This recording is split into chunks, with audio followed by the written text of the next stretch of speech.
So many of us approach healing as if we're broken, as if something is terribly wrong with us that needs to be fixed.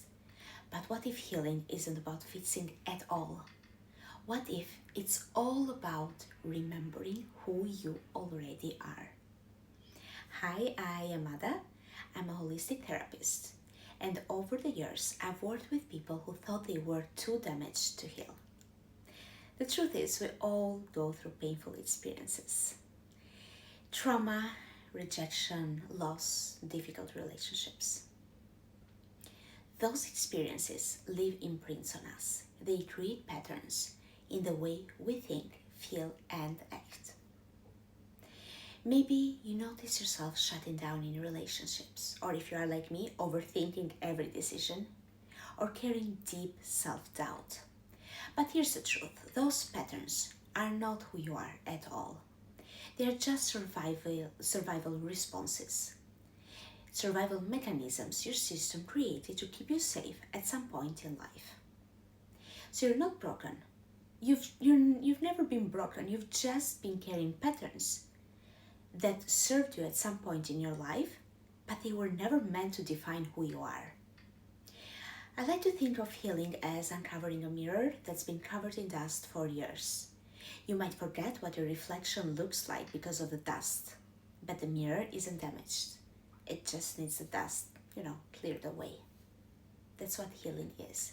It's removing the layers of pain, fear, and conditioning that unfortunately starts since childhood, so that you can finally see your true self again. Your whole, radiant, and untouched self at your core. When you approach healing as fixing, you're basically telling yourself and your subconscious mind that something is wrong with you. So what happens when the subconscious mind hears that over and over and over again? It puts shame on top of the very pain you're trying to heal. And shame is such a low vibration energy, it keeps us stuck, it creates resistance.